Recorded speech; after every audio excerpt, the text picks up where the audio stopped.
I was told by the doctors that, diet didn't matter. Indigo Naturalis, it's an anti-inflammatory Chinese herb that specifically targets inflammation in the colon. And that is one of the best oral supplements that I've seen clients use to work with blood. Gelatin, which is just cooked collagen essentially, is full of really important amino acids. And so my bowel movement bulk improved significantly, but also those amino acids are being absorbed right into the gut barrier.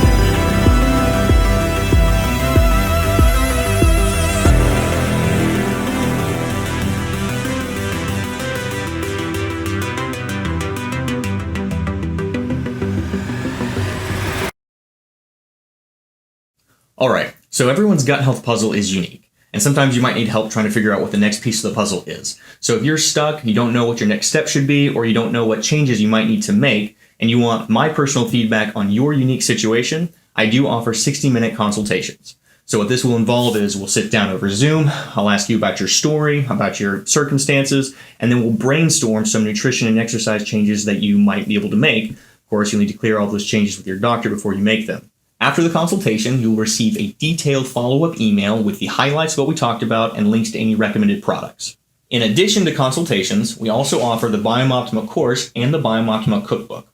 So the Biome Optima course explains my understanding of the inflammatory cascade that leads to IBD and the steps that I took to essentially reverse engineer that process. In the course, you get access to a 5-week example routine and meal plan that is downloadable. You also get access to the Biome Optima Facebook group. So you get to interact with other people who have worked through the course as well. You also get a PDF copy of the Biome Optima cookbook, or if you'd like to buy the cookbook separately, you can buy it in PDF or hardcover format. Consultations, the course, and the cookbook are all available at teamhannes.com. All right, we're here today with Thomas Kuchenbrod. Yes. Who is about to graduate with his Doctor of Chiropractic, and he was diagnosed with ulcerative colitis, I believe, several years ago, 2017-ish, 2018, I forget the exact date. And you've been healthy for a long time, and you've been coaching people all over the world. Is that right?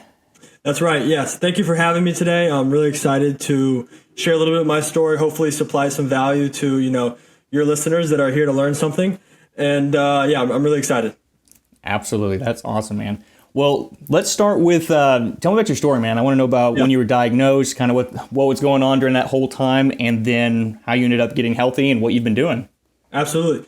So I was diagnosed my freshman year of college. That was my official diagnosis. Now, before my freshman year of college, I had symptoms starting around middle school. I don't know exactly, I can't recall exactly when they started, but I remember talking to my pediatrician. I even saw some GI docs.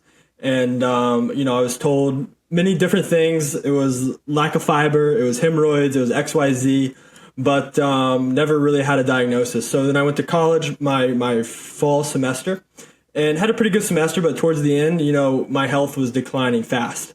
And when I came back home for winter break, got the colonoscopy, got diagnosed, and that's when, I was diagnosed with ulcerative colitis.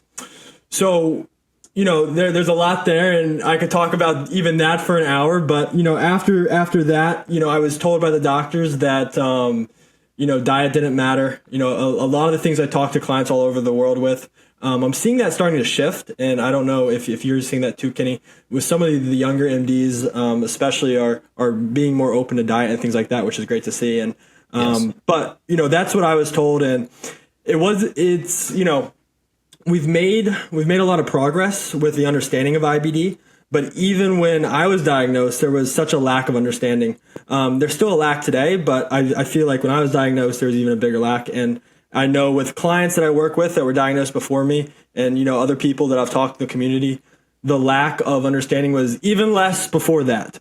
But anyways, there was lack of understanding with everything, and I innately felt that there had to be something I could do and some way I could control my health, because that's what I innately felt. And, it's kind of simple laws of cause and effect. There had to be a cause to the effect, and there has to be an effect to the cause.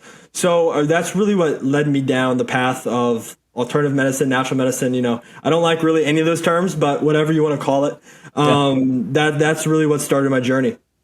So along that journey, I found Dane Johnson, which I'm sure many listeners know, is the founder of Crohn's Colitis Lifestyle. And I worked with him. We had a really good relationship. He helped me a lot, helping find some of my blind spots.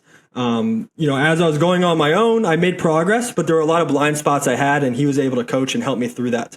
So that was really a big part of my journey. And then following, working with Dane, I kind of started talking to him because what he was building at Crohn's Colitis Lifestyle was my dream of what I wanted to do to help people. Because I knew when I started diving into my own personal health and getting my health back, that this was something I wanted to, help other people with. And it was going to be a pain to passion, trajectory. So I got involved with Dane, was really thrilled with not only my results, but just how he operated and everything he offered. And I kind of came to the conclusion that instead of replicating what he has done, that I could kind of join forces. And that's when I started working with Dane. So I started working with Dane Johnson in 2020. During that time, I graduated with a degree in public health from the University of South Carolina. And then I got my certification in holistic nutrition, same place Dane did. And then I started chiropractor school not long after that. And I've been working throughout medical school. So that's been also, really impactful. And anyone that's been to medical school, it's intense. It's intense. But what the knowledge I've gained with helping clients is equal, if not more, than the knowledge I've gained, learning medicine. So I really value that, and I really, value the experiences I've had. I've helped hundreds of clients all over the world. It's been great. Ages 2 to 76, everything in between. Everyone has a unique story, but there's similarities, there's patterns. And, as I've been able to help more and more people, I pick up on them faster and faster and faster. And, that's a very quick rundown of my story. Cool. So before we kind of get into some of the other details about your kind of current projects or future projects, yes. Tell me about kind of the process when you were working with Dane, or the things that were helpful, and how you changed your diet, what you started eating, what your exercise routine looked like. Kind of break it down for me. Yeah, for sure. And all great questions. So, when I was diagnosed, I lived a very American lifestyle, very, sad diet, standard American diet, very, traditional Western medicine family. I didn't know a lot coming in. I knew very little coming in, to be honest. And so I think that's important because, sometimes when I used to listen to people talk, it was easy coming from their point of view because they're a doctor. They've been there, like they've done it for years.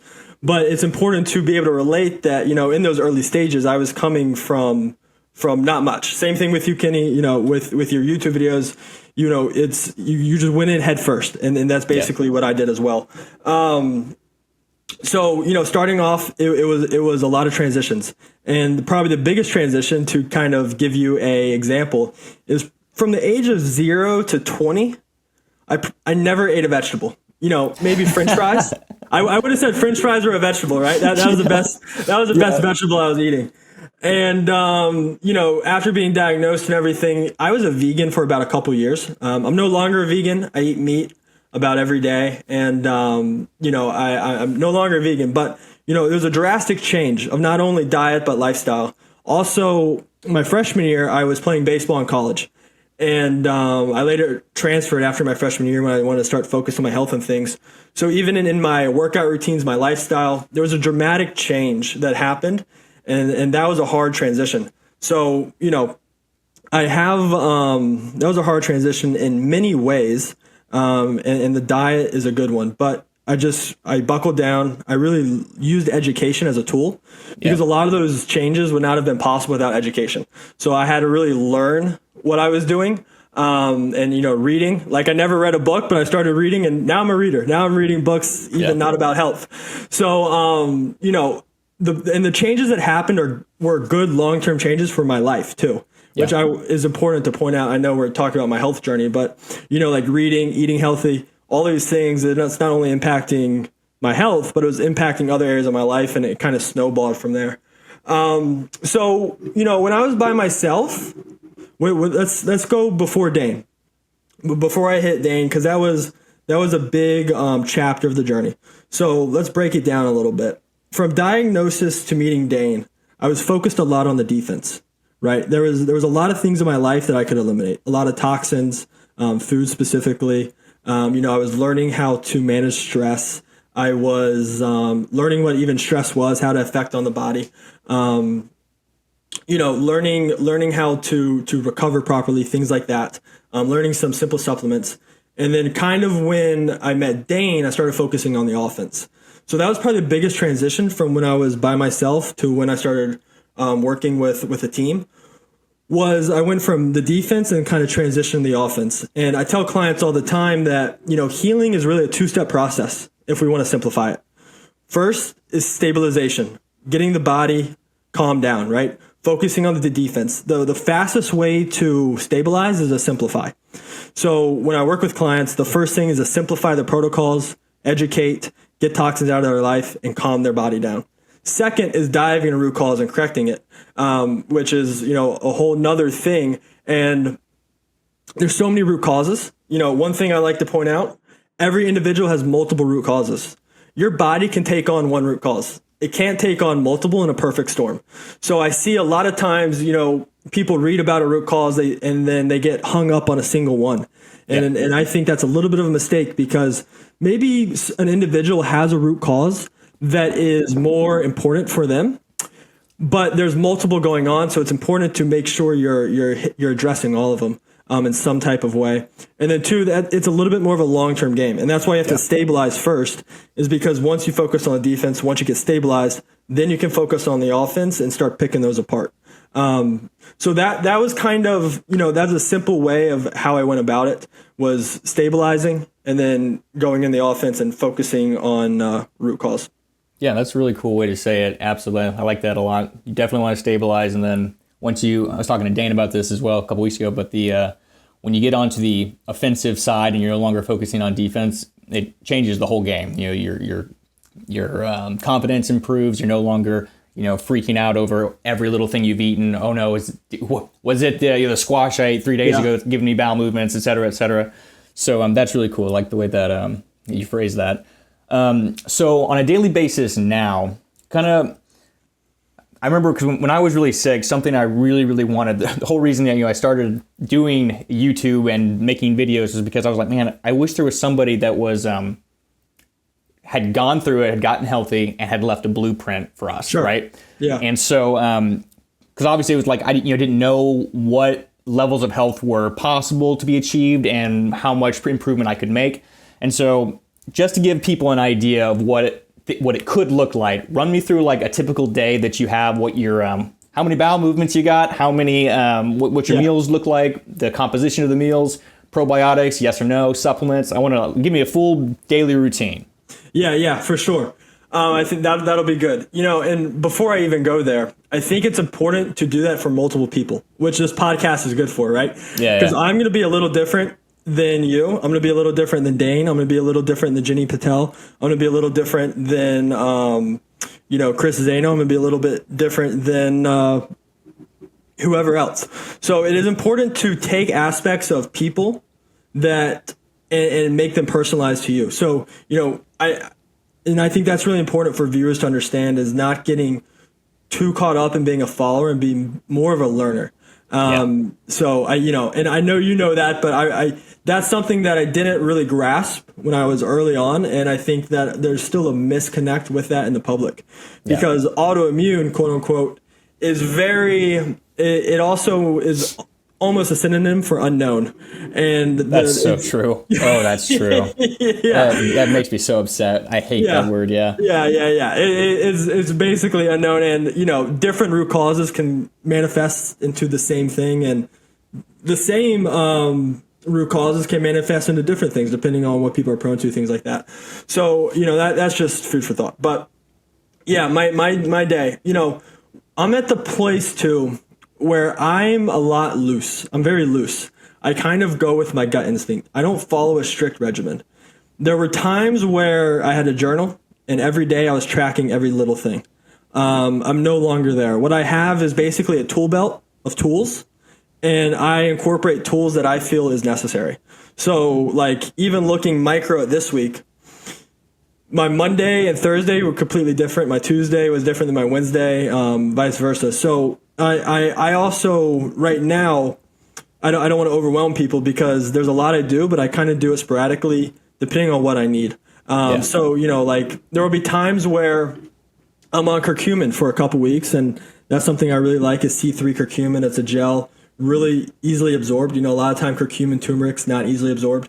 So like I like to use the gel curcumin. So some weeks I'll do that as a good, anti-inflammatory supplement. But then some weeks I'll focus on Indigo Naturalis, a Chinese herb that is anti-inflammatory for the large intestine specifically. Oh, very cool. I haven't heard about that. What? Oh, yeah. You should check out Indigo Naturalis. So Indigo Naturalis. I have heard of that. But okay. Go ahead.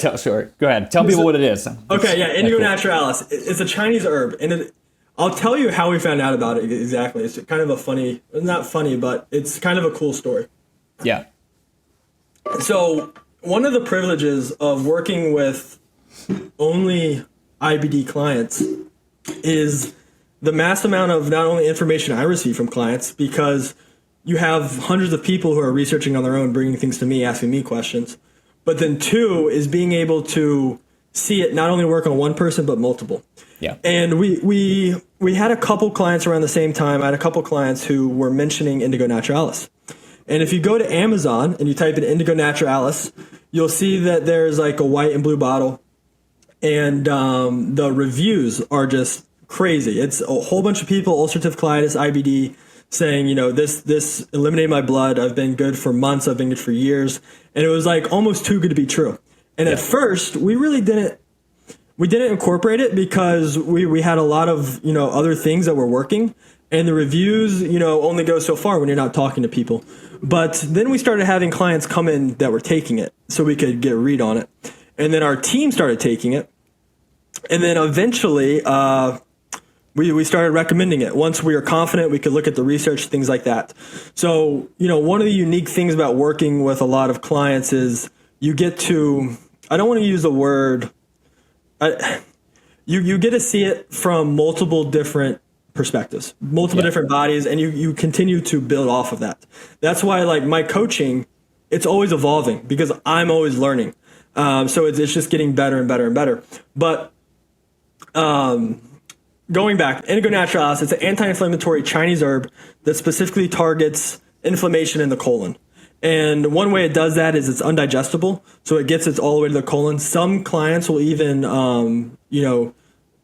poop out some of the blue hint like color of indigo. Hence why it's called Indigo Naturalis. It's a blue supplement, and that is one of the best oral supplements that I've seen clients use to work with blood. A lot of times with blood, you got to go rectally. I'd say about half of my clients, we try orally first, and then if we're not succeeding there, then we go rectally. So Indigo Naturalis is one of the most impactful ones I've seen personally.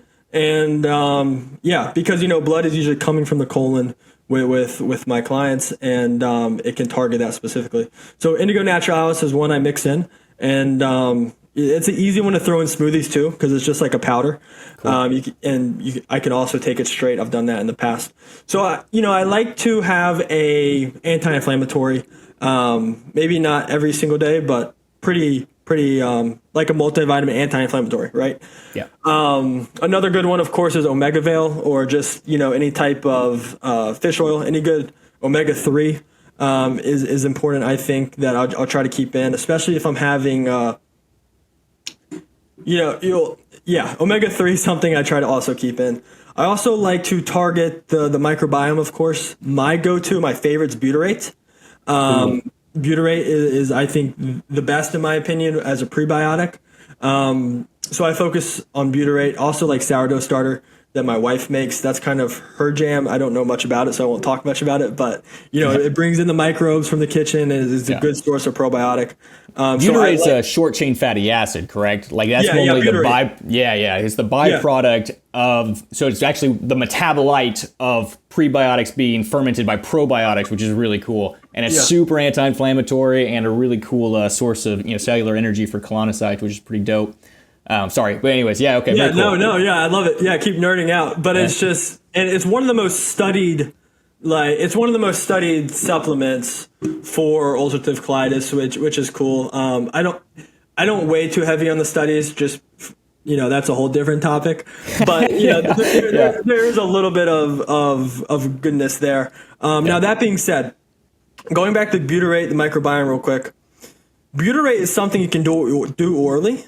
But I believe it's better even in enema or suppository, because the goal is to get it to the colon, right? Yeah. And from mouth to the other side is just a hole. You're just a donut, right? Everything in here is really on the outside of your body.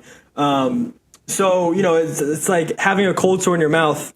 You could do an enema. You could flush out the liver. You could probably have some effect, but it would be a lot easier to just pull ointment right on the cold sore or on the mouth. So I like to focus on butyrate, cyprium, marshmallow root, mucosal healers rectally. And that was really big in my healing journey. When I was in the acute phase, there were times where I was doing like 2 enemas a day. I would do one in like the late morning, lay around for like 30 minutes, and I would do one at night. And now I'll still do them because it's just such an easy way to get supplements into the colon. And all types of properties straight in the colon. So that's something that is, is something that I continuously do. Supplements, other supplements before we move to nutrition. Those are the big ones. Those are obviously vitamin D, right? Even though I live in Florida, I take vitamin D. So I know, there's a lot of clients I work with that, go outside. But if you look at some of the top functional medicine doctors, the amount of vitamin D they're recommending is really high. Yeah. And I think that with vitamin D, to a certain extent, right, there's always an upper limit to everything. Too much water, you'll drown. But vitamin D, I try to get it in, even though I live in Florida, even though I'm in the sun all the time. That's something that is kind of a staple of mine. Cool. That's quite the repertoire. Yeah. That's probably like my go-to hand pick of supplements. Obviously, there's so many out there, and there will be times I work things in, but those are probably some of my staples. Very cool. Yeah, those are very interesting. Now, food. You want to move to food? Absolutely. Yeah. So food's big, of course, right? Food is something I had to work on not only physically but also emotionally. Because what I found was when I was on the defense, extreme defense, kind of, type A, and I was seeing improvement. But what was happening was I was decreasing the food I was having and my health was improving. And I was subconsciously just eating less and less and less and getting better and better and better. So when it came to adding food back, it was a little bit of a struggle, right? Going back to what you're talking about early in the podcast of being on the offenses. It's a little less stressful. You can eat out and do things like that, which I'm able to do now. But there was a time where I wasn't, and getting over that hump was hard. So, throughout the years, though, I've opened up the diet, and I'm really happy with where it's at. Me and my wife, we eat pretty much the same, if not the same. Sometimes she even eats healthier than I do, and we joke about that sometimes. But, diet. I try to stay away as much as I can from what I call the big four. 1 is alcohol, 2 is gluten, 3 is processed sugar, and 4 is dairy. And I put those in order of importance for me. Okay. Alcohol and gluten I pretty much never have. Now, dairy and processed sugar I will have. But I'll make sure that it's either one good quality or one, a low amount. With those two. So when I go out to eat, when I do things like that, or when I'm eating or when I'm grocery shopping, I really look for foods that don't contain gluten, a lot of processed sugar, dairy, and then of course alcohol. So, that can look very different. I'm very structured or, I like repetition. So if it wasn't for my wife, I would probably eat the same thing every single day and I'm fine with it. Yeah. But, my wife, she pushes me in the fact that she doesn't like to eat the same thing every day, which, was like confusing to me when we moved in together. But What's wrong with you? yeah, she, which is good. I mean, it is good. And that being said, diversity is important. So it's like, it actually is beneficial to have a diverse diet. So I appreciate that. But going back, I have some of my staples. I still love smoothies. I think smoothies are really good. I know there's a lot of debate right now with fruit, especially, with all the carnivore push and everything like that. But I really like smoothies. I like, and then kind of the inverse of that is I love like meat omelets. I like, Sounds good. Yeah, healthy fats, maybe ground turkey in an omelet. And then I also, for dinner, I eat a lot of meat. I really like rice, like white rice. I have a video on my Instagram I just posted. I have a rice that I really like, which is basically sushi rice, which is like white rice. I wash it, I soak it, and then I cook it with bone broth with almost 3 cups, 2 to 3 cups bone broth per cup of rice. So it's real soggy and like it's real good. And then the almost like the sourness of the bone broth is really good. And it's kind of like the bone salt. broth rice. That sounds good. Yeah. It's like bone broth rice. And it's really nice because it can go in tacos. It can go with a rice bowl. I kind of like that South American lifestyle where it's like rice and meat, avocado, and, maybe throwing some sweet potatoes, throwing a random veggie or two. But that's probably my go-to is some type of, rice, meat, and things like that. So yeah, those are some of my staples when it comes to food. Cool. Okay, and so you do, and so no probiotic like fermented foods, or because you don't do dairy, but do you do any kind of fermented foods or anything like that? So I'll do sourdough starter a good bit. I'll do some sauerkraut. I don't want to say I do sauerkraut because I probably haven't done it recently, but I should. Okay, yeah. I should, ever right? so often. Yeah, every so often whenever I can, especially when I do meat. Sauerkraut's really good for meat too, with the added digestive, support of the meat. I've done kefir in the past. I don't currently. I have done that. Same thing with like some good yogurts. I've done yogurts in the past. I don't currently do that. So I'm not against it, and I was really for it. Like there was probably a month where I did kefir every single day, which I think was good. I think they're like even going vegan for 2 years. I don't know if I would necessarily do that again, but I think it served a purpose, and I'm happy I did it. So, yeah, I mean, I've experience with it, but it's not something that I practice routinely. Yeah, that makes sense. So, it's really interesting. So, I mean, we're all always learning, which is nice, and I'm getting surprised as well because there are things I overlooked in the beginning when I was getting healthy. Yeah. That I just like, that's probably not that important. And then eventually, I'm hard-headed, so eventually some things break through, but something that has really moved the needle just in terms of improving the bulk of my bowel movements, because I was having this conundrum where I used to really like taking psyllium husk, right? Because it's, it's just for people who don't know anything about psyllium husk, it's this really soluble, viscous fiber that absorbs lots of water. And so if you mix it with a smoothie or you take it with meals, bulks up your bowel movement. So it's kind of a double-edged sword where it helps prevent diarrhea because it absorbs excess liquid, but it's also a lubricant, and so it helps prevent constipation. And so it's this really cool thing. But the problem was when you take it with food, it prevents the absorption of vitamins and minerals because it's so viscous. It kind of sucks everything together, right? And so I was like, well, I want something that would improve my bowel movement bulk, but also would be absorbed and beneficial and be a nutrient. Yeah. And it took a long time, actually years, until I realized that one of those things is gelatin, right? Okay, yeah. And so I was actually talking to Dane about this. Well, he brought it up, I think. It was, he was like, once someone develops inflammatory bowel disease and their mucosal lining, the literal gut barrier starts to kind of thin and weaken, even after that mucosa heals, it might not ever actually increase back to the full thickness that it was. And so that's something I've been focusing on quite a lot is, okay, well, how do I actually repair the actual structural barrier? Yeah. And so what's really interesting, gelatin, which is just cooked collagen essentially, is full of really important amino acids that can be used for the gut barrier to rebuild that barrier. Well, when I started taking it, I realized that it also absorbs water similar to psyllium husk. We make Jell-O using gelatin. And so my bowel movement bulk improved significantly, but also those amino acids are being absorbed right into the gut barrier.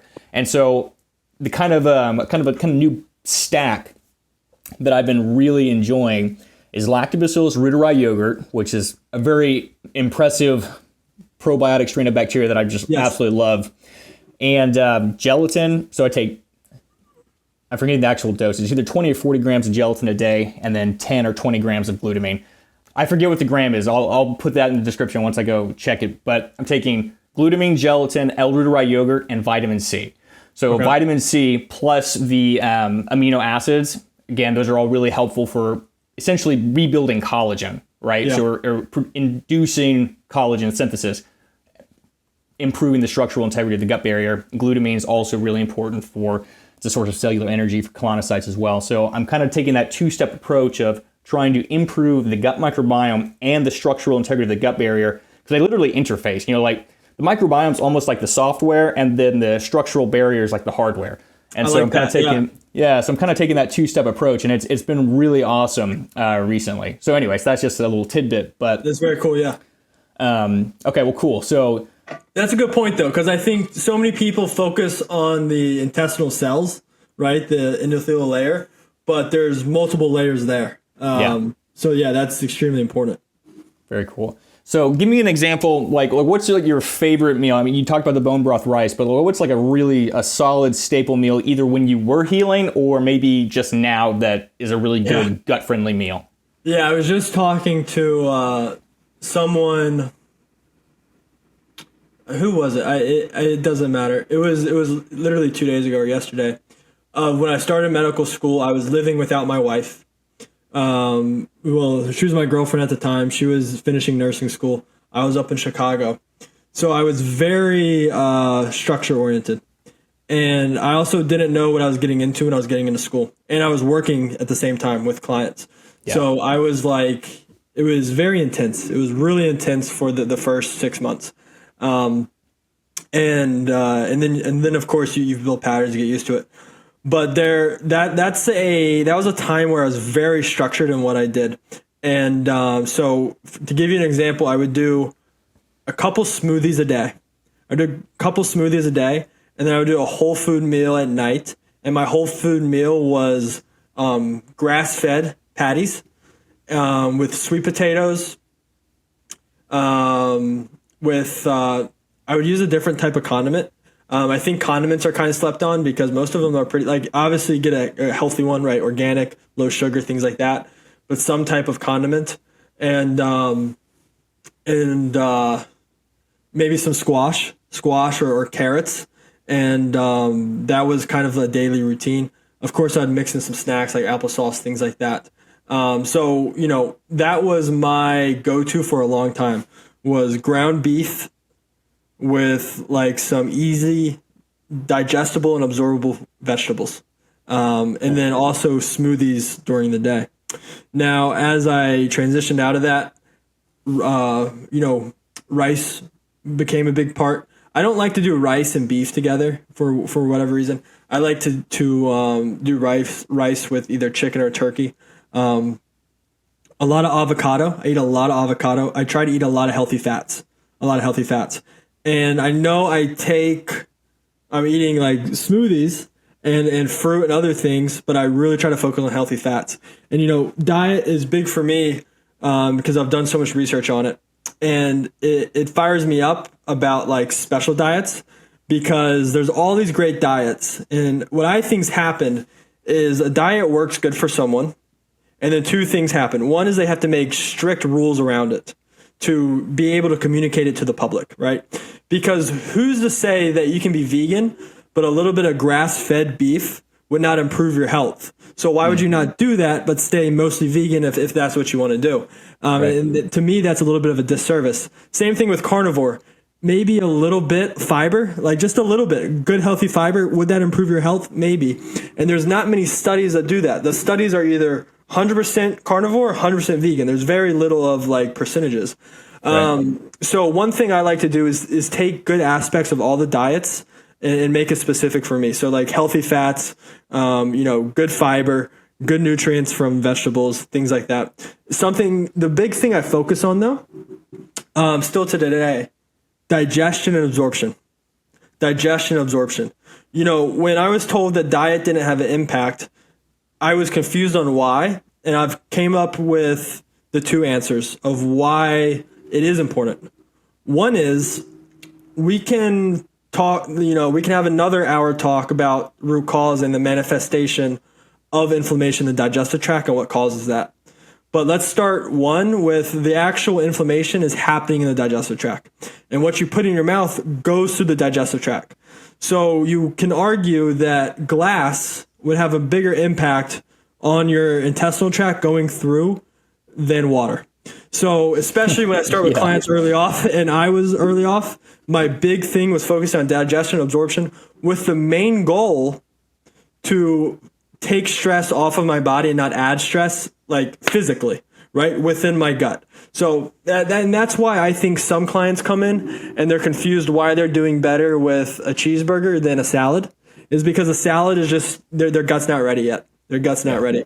Now, the second point is we know a diet can create a pro-inflammatory or anti-inflammatory pathway. And I like to remove the gut completely and look at cardiovascular disease.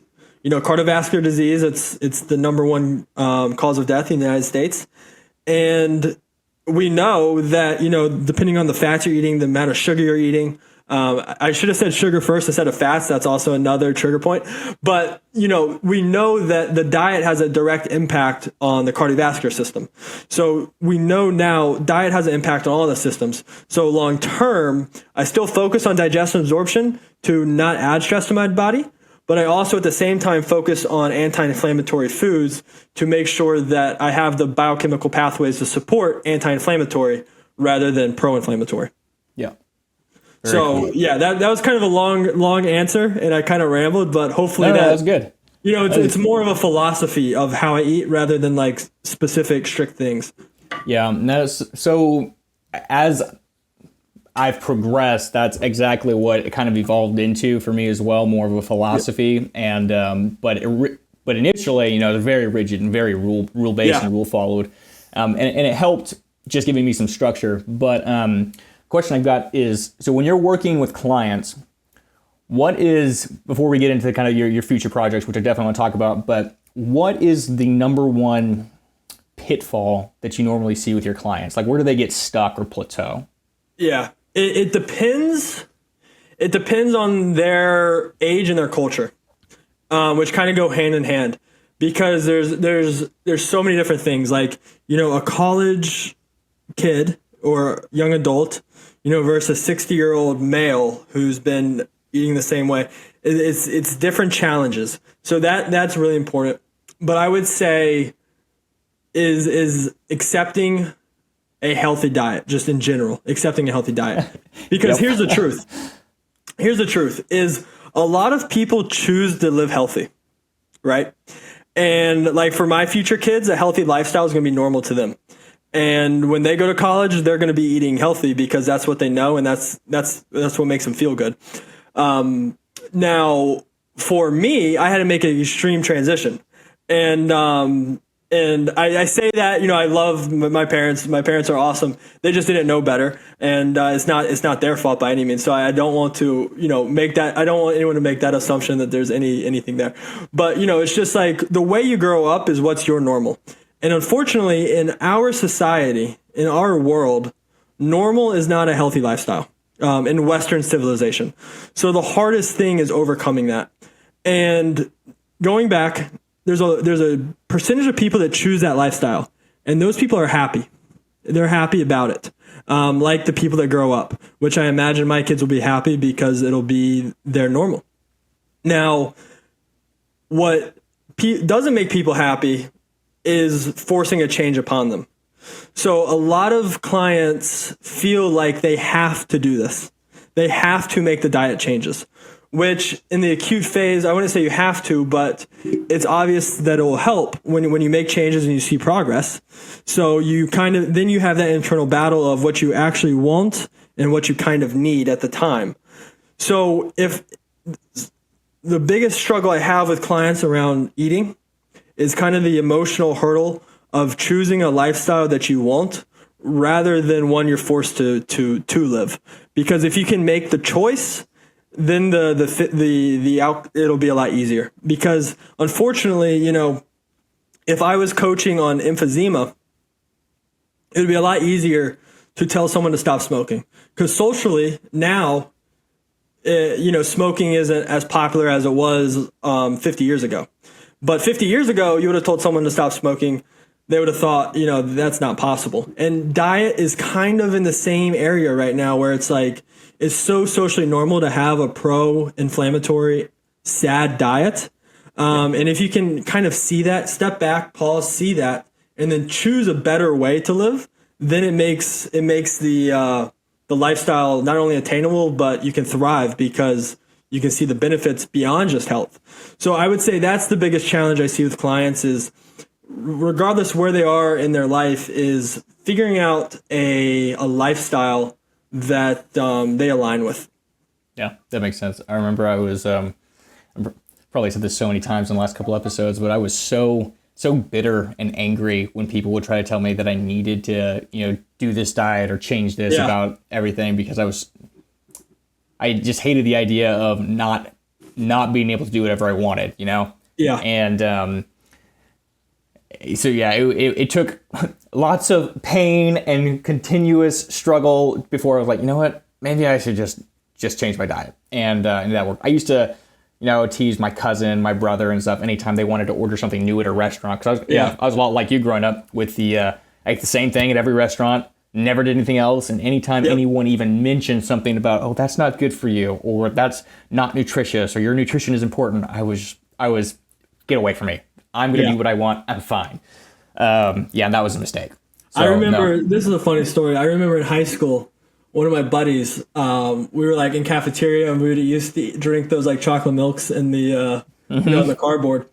And I had mine and I sat down next to him and he wasn't having one. I was like, you're not drinking your milk? Like, because, we were going to the gym every day. I was like, we're bulking. Why aren't you drinking your milk? He's like, oh, I'm breaking out. My acne is really bad. And I remember I stopped and I was like, you're not drinking milk because of your acne? Like, what? And he was like, yeah, my mom told me I need to stop drinking dairy and then my skin will clear up. And that was like the first time I ever correlated anything really to diet. I was just eating. I was just eating. Like, I didn't know anything. And I told my buddy that probably about a year ago, and he said he remembered it, which, because he knows I'm big into nutrition now and everything like that. And I told him, I was like, yeah, you were one of the first ones that taught me how impactful diet could be. That is very relatable, because that was exactly the type of nutritional awareness that I did not have or had, however you phrase it. But I totally get that. All right, so now let's switch gears a little bit, and I want to talk about your future endeavor, the flagship Crohn's colitis lifestyle founded by Dane. You've been on board with for years. What's next for y'all? What's happening with everything going on right now? Yeah, awesome. So, we have the SHIELD program, which is how I've met hundreds of people. I've helped hundreds of members through, and that's a really impactful program. It's unlike anything else out in the market, and our team's here to have strategy sessions with anyone interested, and you can sign up for a free strategy session and learn more about the SHIELD program. We're also working on IBD University. So IBD University is a little bit of a different format, and it's a newer project that's really exciting because, and I'm taking a bigger part in IBDU. And, me and Dane, we kind of talked about a year ago of, where I was going post-graduation as Dr. Kuchenbrod. And one of the ideas that we came up with is IBDU, which I've been working hard on the last year, basically. Yep. So IBDU is really special. It is a platform that is found on the internet, like on the computer, right? You can get it on the computer, you can get it on iPad, you can get it on iOS app, so on your phone, Android app. And what it is it's pretty much a home for IBD. It's available for anyone around the world who has access to the internet. There's many things within IBDU that are special. One is live calls every single week. So I go live every week. Dane goes live every week. Dr. Chow, who's a naturopath doctor, he goes live every week. Rachel Turner, who is an EFT specialist diagnosed with ulcerative colitis out of London, she goes live every week. So we have live calls every single week where members can join, ask questions. My topics are nutrition. Dane's are more general, IBD. Rachel is emotional health. And of course, Dr. Chow is supplements, protocols, things like that. We also have an IBD library where we have PDFs, resources, all types of things for people to pull knowledge from. Because, if you Google best diet for IBD, you're going to get a whole bunch of results and you're going to get conflicting results, everything like that. So what we've done is we've tried to incorporate reliable information and kind of weed out some of the things we don't see as valuable, and focus on the things that we've seen create the best results for clients. So that's in the IBD library section. We also have the campuses, which are a community. So people can come, ask questions, share topics, create polls, share YouTube videos, share resources, and connect with the professors. So you can come, ask me a question. A good example is I talked to a IBDU member today, and she was a little bit overwhelmed with the amount of different diets, right? SED, paleo, carnivore, etc. So in 2 weeks, or the next few weeks, I'll be doing a series of nutrition lives on, breaking down each diet and probably the most impactful pros of it, and then some of maybe the cons, if you want to call it. So it's a place, the communities are places where members can come together. They can join, we can communicate, and learn from one another. Now, within IBD University, we also have some courses. So we have the IBD Blueprint course, which is Dane Johnson's about 10 lessons, really breaking down the fundamentals of healing. Some fundamental steps that he wished he would have known starting off. Now, there's a lot of other cool things within the platform. Like there's a opportunity to have 10% off the IBD shop, which is a shop found in Florida of a whole bunch of products that we use specifically for clients all over the world that can ship internationally. We do a lot of like different things. Like we'll have guest speakers. We'll interview top practitioners. I would love to have you on, Kenny. You can come in, introduce yourself. A majority of the members know who you are, of course. And then there's some other like courses in there. We have a Mastermind Insights course of, some other leaders in the IBD space that are sharing information on YouTube, and they can come and kind of, pull tidbits from each other. So what this is, it's a one-stop shop for IBD, and it's really a learning platform. It's kind of what you were saying, and what you were saying in the beginning of this call, and what Dane and our vision was, someone's just diagnosed and they're overwhelmed. Where do they start? Right. And this is kind of where they start, because it's a low entry. It's a really low entry, and there's so much valuable information. But at the same time, we have members. Some of our most active members are members that I worked with in 2020 or 2021 that are doing really good. And they come in, they pop in, they'll ask questions, they'll share some stories, they'll do all sorts of things. So, wherever you are in your journey, there's value. It's just how to tailor it to yourself. And what's cool one of the coolest things about this community is there's a search bar. So there's a search bar up top. So if you type in BPC 157, if you type in gluten, if you type in anti-inflammatory, if you type in enema, anything that's written or anything that's spoken within the community will pop up and be categorized. So you can come in and you can get information on exactly what you're looking for. And then if it's not there, let us know in the campuses and we'll start to build information around it. So this is something that is evolving, and it's moving quick and it's growing, and we're really, really excited about it. And Kenny, your demographic is our avatar, for lack of a better word, because if they're listening to this, they're dedicated, they want to know more, and they're likely diagnosed with IBD. So anyone who's joining the call and wants to click the link, what I can do is, after this is post, if you sign up, I can give you a call with myself. I'll do a one-on-one call with you, and then we can give you a $100 gift card to the IBD shop. And the subscription is $97 a month, so it'll cover your first month. You can see how you like the community. We get a lot of positive feedback, and kind of get your feet wet and get you started. So I can do that for a month. I can. I would like to do it longer, but I can't guarantee that, because if someone signs up a couple years from now, that'll be a little difficult. But regardless of when you come in, I really think that IBDU will be impactful and will help you along your journey. And I would love to connect in the campuses if it's not on a one-on-one call or on a live call. But yeah, that's the exciting project that I'm currently working on. Pretty much day and night is IBD University, and it's really exciting. Yeah, man, that is super cool. And I do think that's going to be so incredibly helpful. Just feeling so lost after first getting diagnosed is, very, very overwhelming. So, which I'm excited to be joining as an affiliate. So I don't know how far my involvement will go or what time. Maybe it'll, there may be times when there's higher involvement, lesser involvement, but definitely. Everyone let Kenny know that we want more involvement, right? It's such a cool project, and I really do think it's going to help move the needle. And so it's a very cool service, and I love the idea of pulling everyone together. And so absolutely, I want to be a part of it. Man, well, that is all very, very cool. Is there anything that, for someone who's like just getting started, who's just diagnosed, and they're really just kind of getting their feet wet at this point, what would your advice be for them to do? Like, how would they get started, either with IBDU or just from a nutrition standpoint? What is something simple they can do just to kind of get things to maybe get to kind of a steady state where they can start to make progress? Yeah, absolutely. I had calls with IBDU members today, and one of them joined like last week and is already seeing results. And I had 3 calls today. They all were really, really good calls. And that was really happy for me to hear. Some of our early members, them joining and already seeing results was huge for me. And it really fueled me. It really fueled me. And that's what allows me to do, this podcast. What time is it?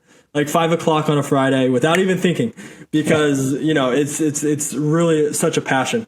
But that's, IBDU is kind of a low-hanging fruit because I'm biased. So I want to remove IBDU from that equation for a real answer. And I think IBDU is in the answer. But what I would say is one word: simplify. When you're overwhelmed, you just have to simplify. And there's many ways to simplify. The best way, in my opinion, is working with an organization or company that helps people, because especially if they've done it themselves, right? So if that's one-on-one coaching, if that's watching Kenny's videos, listening to his podcast, watching his YouTube content, reading some books, joining IBDU to move the needle, whatever that is, I think what you need to do is simplify. Because there's overwhelm, and overwhelm, it's justified, right? It's not uncommon. There's a sense of normalcy to that, but the only way to overcome that is to simplify and start with some simple steps to get you moving in the right direction, and then build off your wins. So that would be my thing I'd like to close on, is to try to simplify. There's many ways to do that. We would love to have you in IBDU. I'd love to help you with that journey. So yeah. Very cool, man. Perfect place to end it. All right. Well, thank you very much, Mr. Thomas Kuchenbrod, and we'll talk soon, man. Yeah. Awesome. Thank you.